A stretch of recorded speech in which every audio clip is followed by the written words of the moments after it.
SV. Sekar அவர்கள் தொடர்பில் இருக்கிறார், அவரிடம் பேசலாம். வணக்கம் எஸ்.வி. சேகர். வணக்கம்.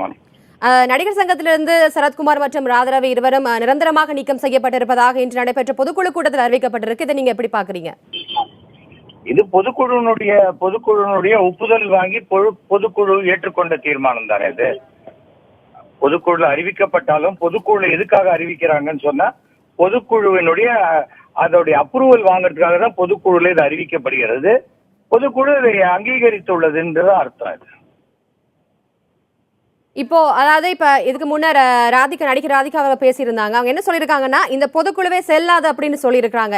இதுக்கு என்ன காரணம்? இதை நீங்க எப்படி பாக்குறீங்க? அது பொதுக்குழு செல்லாதுன்னு சொல்றதுக்கு என்ன ஆங்கிள் சொல்றாங்கன்னு சொன்னாக்க, அதாவது இந்த 21 நாள் முன்னாடி நோட்டீஸ் கொடுக்கும்போது எந்த இடம், எந்த தேதி, என்ன நேரம்னு சொல்றாங்க இல்லையா, இடம் மாற்றப்பட்டதுனால இது செல்லாது அப்படிங்கிறாங்க.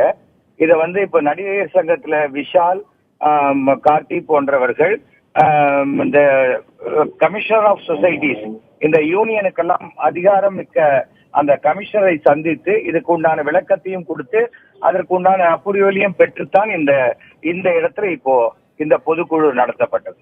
அதனால இது செல்லாது என்பதற்கு உண்டான எந்த முகாந்திரமும் கிடையாது. இது கண்டிப்பா இது அபிஷியலா செல்லும். அழைப்பில் உங்களுடைய கருத்துக்களை பகிர்ந்து கொண்டமைக்கு நன்றி எஸ்.வி. சேகர் சார்.